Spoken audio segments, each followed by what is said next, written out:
نامرد شهید نامرد شهید نامرد شهید نامرد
هەڤاڵ مەزلوم هاتیتەوە بۆ وڵات بەخێر بێتەوە سەر چاومان ڕۆڵە نازدارەکانمان ئێمە ئەمە یەکەم شەهیدمان نییە و ئاخر شەهیدمان نییە ئێمە لە پێناوی وڵاتەکەمان خوێن ئەبەخشین گیان ئەبەخشین سەر و ماڵ ئەبەخشین هەروەها ئەمە یەکەم جار نییە کورد لە تاریخی کوردێتیدا 500 ساڵە کورد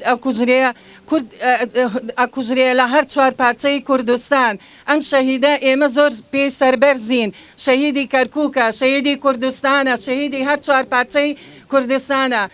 ئەمە نیشاندەری ڕێگەی هەمومانە ئەمڕۆ لە ڕۆژاوایە سبێنێ لە باشوورە خۆی بۆ خۆی کاتەکەمان باش نییە وەزعمان باش نییە بە هەموو شێوەیەک غەدرمان لێ ئەکرێ لە هەر چوار لاوەی دراوسێکانمانەوە بۆ ئێمە شەرەفێکی گەورەیە لە شاری کەرکووکدا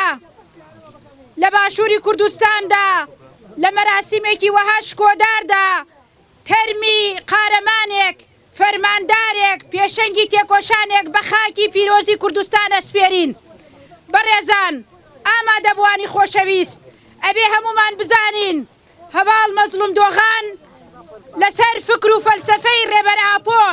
لەسەر بنەمای یەکێتی گەلی کورد لەسەر بنەمای ئاواکردنی کوردستانێکی سربەخۆ ئازاد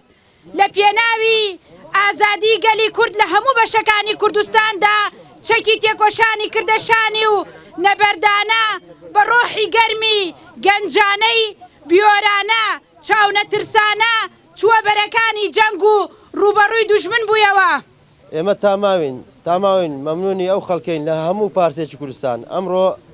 بە هەرچیەک بێ هاوکاری ئێمە بوونە لە خەمەکانمان و ئێمە دڵنیابنەوەش ئەگەر نەوەی تریشمان هەبێ ئێمە پەروەردەیانەکەین هە لە سەر ئەو خاکە بڕۆن چی لێرە بێت چی لە پارچەیەشتر بێ هەر بۆ ئێمە یەکە ڕۆژانێک بوو ئەوانش هاوکاری ئێمە بوونە لە کەرکووکە لە شوێنی ترا هیوادارم جەماوەری کوردستان بە هەموو خەڵکیان مناڵەکانی وا پەروەردەکەن لەسەر خاک پەرستی لەسەر نەتەوە پێغەمبەر صلی الله عليه وسلم دەفەرمێت من قتل دون دمه یا دەفەرمێ من قتل دون عرضه یا أرضه فهو شهید هەر کەسێ لە پێناوی خاکەکەی یا لە پێناوی شەرەف و ناموسیدا یا لە پێناوی خوێن و پاراستنی خوێنی خۆیدا بکوژرێ شەهیدە ئەم گەنجە لە پێناوی شەرەف و خاکی وڵاتێکە کوژراوە